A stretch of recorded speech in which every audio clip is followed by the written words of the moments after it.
My story begins in high school, during my final year. I was 20 then, but what I'm about to tell is still vivid in my mind.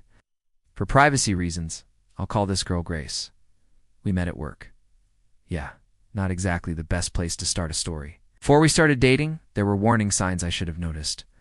Grace would spend hours at work just watching me, and the surprise was catching her staring at me secretly. Ow. Over time, the relationship became suffocating. No more time for myself, friends, passions. Grace wanted to know everything.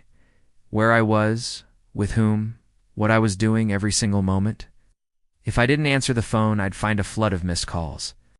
In messages that always ended in absurd arguments, even if I was just going to the bathroom. Not even playing online with friends was possible without sparking a fight. In the end, we broke up. But she didn't want to let go. She waited outside my workplace, blocked me in my car, tried to convince me to come back. One evening, I confronted her. She wanted to talk, but it was on a normal chat. She threatened legal action over technicalities and used her father as a scare tactic. When I tried to leave her car, she grabbed me with her nails, tearing my skin. It was the first time she became physical, and that wicked look froze my blood. I managed to break free and ran away, but unfortunately, Grace lived just 2 blocks from me. That night, while I was playing GTA, I heard knocking on the window. It was her. She started banging hard, her voice shifting from sweet to angry. I opened the door to ask her to leave, and she asked for a sweatshirt. I said she couldn't stay there at that hour. Then I saw something that still gives me chills. A shadow hiding behind a tree in the yard, ready to jump. She grabbed me just as that person was running toward me. I rolled up the window in time, called 911, and they ran off. The police came, but without evidence, there wasn't much they could do. She never paid for what she did. That night showed me how dangerous someone you thought you knew can be. Now, Amy's story. For 3 weeks, she hasn't been able to sleep.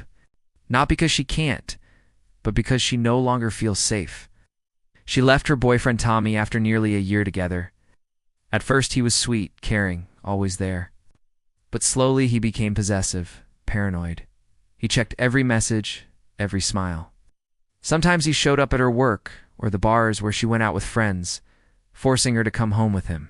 Her friends hated him, but Amy ended things only when he asked to put a tracker on her phone. After the breakup, strange anonymous messages started. Nonsense texts. She didn't tell anyone, thinking they were spam. Then noises at night at her place, doors opening by themselves, lights turning off, things moved.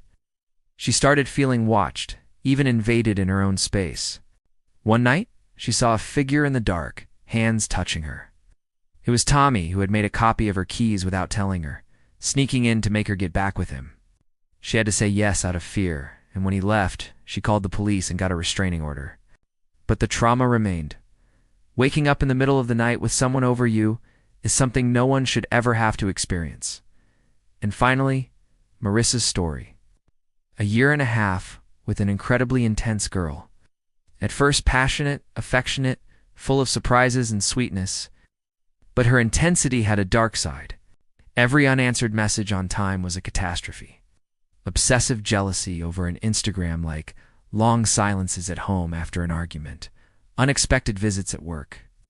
When he decided to end things, she stayed silent, with a cold look that felt like a sentence. She started stalking him with unsigned letters, scary photos, and disturbing messages, proving she knew everything about him. He changed city, job, his whole life, but nothing seemed to be enough.